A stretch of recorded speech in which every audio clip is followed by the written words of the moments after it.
Ok, amigos do Atualidades do Direito e do Instituto Avante Brasil, nós estamos recebendo aqui nos nossos estúdios a professora doutora Camila Caldeira Nunes Dias, que apresentou uma tese de doutoramento em 2011 aqui na Universidade de São Paulo e sobre o PCC e o comando do PCC dentro dos presídios. E é exatamente o tema que nós estamos abordando e nós ficamos com uma pergunta para a gente fazer o encadeamento de que maneira que o PCC faz esse comando dos presídios de São Paulo, se com o Estado, contra o Estado, paralelamente ao Estado, ou apesar do Estado. E depois nós vamos também examinar os reflexos fora dos presídios. Até onde que efetivamente o PCC está comandando a criminalidade aqui no estado de São Paulo. Professora Alice, algo?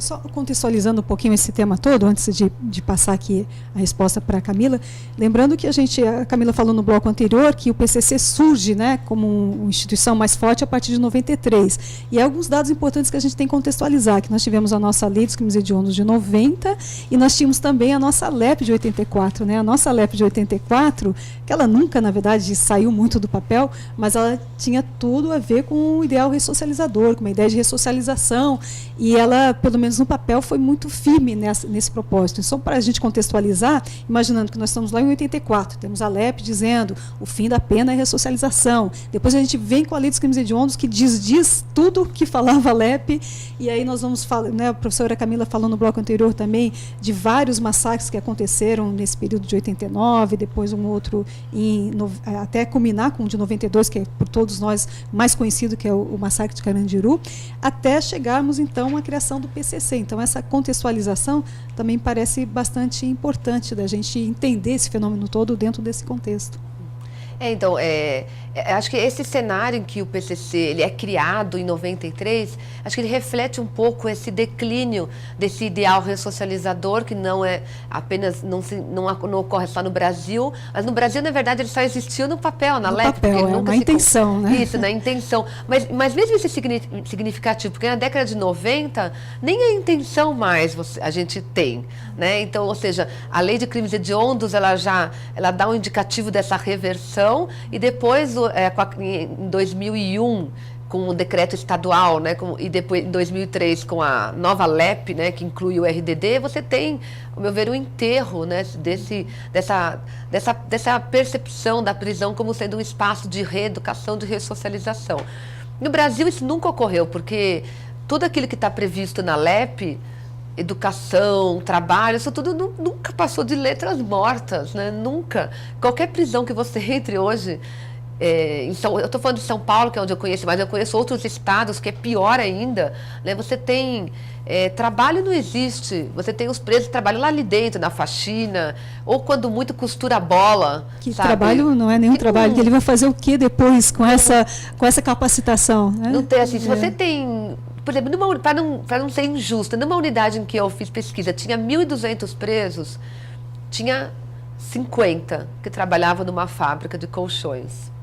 Mas olha a proporção, de 1.200 para 50 que trabalham num lugar que, vamos supor, teoricamente dá alguma capacitação e que te proporciona também um salário mínimo.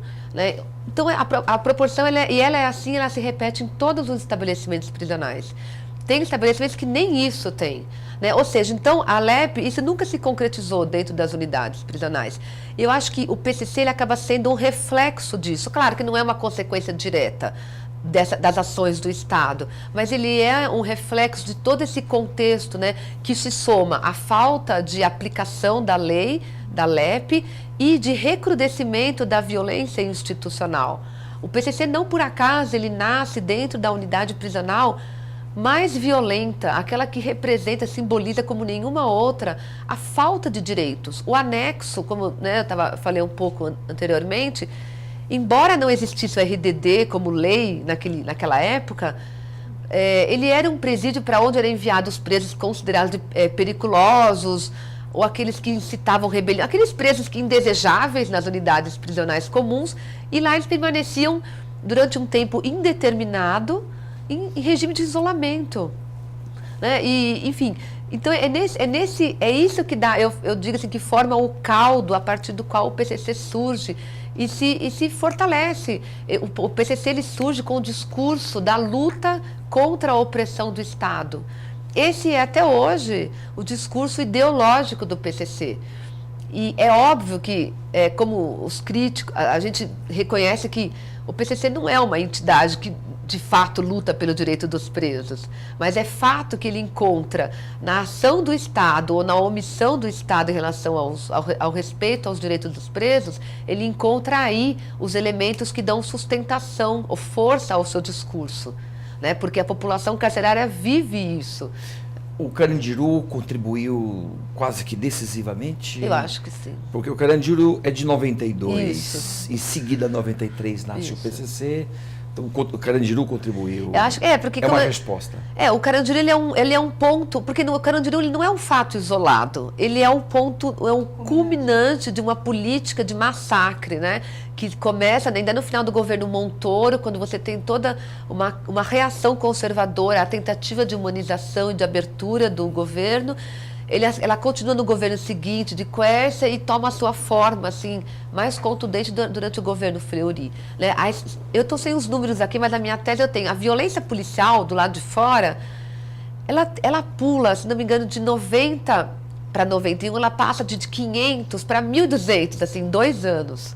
O número de mortes pela polícia. Ela mais do que dobra em 2 anos, então é um absurdo. Então, claramente caracteriza um momento de reversão mesmo, de toda a tentativa de discurso de abertura e de toda a euforia democrática dos anos 80. Tudo isso vem por água abaixo na área da segurança pública, né? Então, e eu acho que o PCC ele acaba sendo um reflexo de todos esses acontecimentos, somado a um outro fenômeno também que toma forma nos anos 90, que é o encarceramento massivo, o aumento do encarceramento. Porque com a lei de crimes hediondos e com outras políticas, como a priorização de expansão do sistema prisional em São Paulo, a gente tem também, na tese mostra esses dados, um aumento durante os anos 80, mas nos anos 90, o encarceramento ele cresce num ritmo muito maior. Então, eu acho que então, a superlotação das prisões, isso também é muito importante para entender o nascimento do PCC, porque no fundo o PCC ele acaba se constituindo dentro das prisões como as prisões se tornam como um núcleo de aglutinação e de articulação de criminosos, né? Porque eles se encontram ali dentro, enfim, e ali é um espaço ideal para articular ações, planejar estratégias. E a prisão com a ociosidade, que é uma característica de todas as instituições prisionais, com a superlotação, com a falta de estrutura, é um lugar ideal para isso, né? E com as pessoas, até hoje, às vezes a gente tem debate com pessoas que defendem o encarceramento, que cada vez mais, São Paulo continua encarcerando muito, né? Acho que deve estar com 180 mil presos, se não me engano. Por aí. Isso é um prato cheio para o PCC, porque pensando, aí depois a gente vai chegar lá, mas se na rua, pro bandido, entre aspas, que é como eles se autodefinem, se autodenominam. Se para o bandido na rua é duvidoso se fazer parte do PCC lhe rende, ele tem algum benefício ou não, dentro da prisão, é claro que é bom ser integrante do PCC. Quais né? benefícios um preso integrado, um soldado do PCC? O que ele tem associado, de né? Como é que ele se então, chama? é isso que eu ia falar. Um... O PCC, diferentemente do Comando Vermelho, das facções do Rio de Janeiro, o PCC ele tem um processo de filiação. Filiação. Isso não é como, por exemplo, no Rio de Janeiro, o Comando Vermelho, se você mora no morro tal, que é dominado pelo Comando Vermelho, automaticamente você é considerado do Comando Vermelho. No PCC, não. Então, nas unidades que a gente fala que são do PCC, as unidades que são do PCC, elas são controladas pelo PCC, mas há uma nítida diferenciação entre quem é integrante do PCC, que é chamado de irmão, e quem não é. Então, os outros que não são filiados ao PCC são chamados de companheiros, ou antigamente chamavam de primos, hoje chamam de companheiros. O irmão, ele passa por um processo de filiação. O que é o processo de filiação? Eles são de batismo, mas não tem um ritual, assim, muito... Não chega a ser um ritual. Eles leem, o PCC tem um estatuto, E esse batizado, né, o novo integrante, ele faz a leitura do estatuto e presta fidelidade, ele faz um juramento de fidelidade ao PCC, e ele tem que ter, necessariamente, para ser um irmão, ele precisa ser um padrinho. Né? O padrinho precisa ser alguém que já integra o PCC e precisa indicar aquela pessoa para também fazer parte. Então, ninguém, se nós aqui quiséssemos, né, nos filiar ao PCC, se não tivermos um padrinho, alguém de dentro que nos apresente, não existe como nos filiar ao PCC. Então, e o padrinho, ele fica sendo corresponsável pelo seu afiliado diante do PCC. Então, por exemplo, se o novo integrante cometer algum erro, algo que foge ali às regras, o que ele chama da disciplina do comando, o seu padrinho é também responsabilizado. E o que significa? Significa que o PCC ele tem um perfil de preso que ele quer que integre os seus quadros. Não é qualquer preso. Por exemplo, não é o viciado em crack, o dependente de crack, o chamado nóia. Não é o ladrão de velhinha, né, como eles chamam, o batedor de carteira. Esse não é o perfil de criminoso que interessa, né, ao PCC que faça parte da organização. Né? Então, você tem um perfil que, por exemplo, tem a capacidade de articulação, capacidade de oratória, de persuasão, de planejamento. Esse é o perfil do preso que interessa ao PCC. Quando eu fiz entrevistas com presos que eram companheiros, ou seja, estavam ali na unidade prisional, mas como estava ali, eles dizem assim, a gente anda junto. Significa que eles estão ali, são companheiros do PCC, turma. Porque também não tem muita escolha, né? E também fiz muitas entrevistas com irmãos, né? Inclusive com os chamados pilotos, né? Que o piloto é o responsável por uma determinada unidade prisional. Na entrevista, há uma diferença muito grande. A gente nota quando está conversando com o preso, quando a gente está conversando com presos que são irmãos, a diferença na capacidade de falar mesmo, na capacidade de articulação, de entender as perguntas, de conversar, é nítida a diferença. E com um preso que não é do PCC, assim, é uma diferença muito grande. Os irmãos têm uma capacidade realmente oratória, persuasão. Até eu brinquei com alguns, né, que todo o discurso ali de legitimação do PCC, ele é tão bem formulado, ele é tão bem narrado pelos seus integrantes, né? Que eu até brincava com alguns entrevistados, falava, nossa, daqui a pouco eu quero me filiar, que parece uma ONG, do jeito que você fala. Porque é tudo muito bem encaixado, muito bem montado o discurso de legitimação. Por isso que eu acho que ele funciona muito bem. Eles têm benefícios diferenciados dentro do presídio? Por exemplo, sexo. Eles têm diferença? Eles têm mais chances, outros menos? Então, por exemplo, em relação à atividade sexual, não é que os irmãos eles tenham benefícios, porque houve um processo que eles chamam de reestruturação do PCC a partir de 2005, que antes no PCC havia esses benefícios para quem era irmão e quem não era. Havia uma diferenciação em termos de regalias para quem era irmão.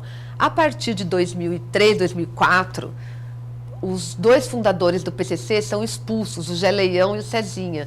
E você tem uma reconfiguração do PCC que eles chamam de democratização. Né? Eles chamam de democratização. E que, no discurso, esses benefícios para quem é irmão, a nítida diferença, as regalias para quem é irmão e para quem não é, desapareceram. Então, no discurso atual, eles dizem, nós não temos regalias porque nós somos todos iguais. Mas é óbvio que isso faz parte.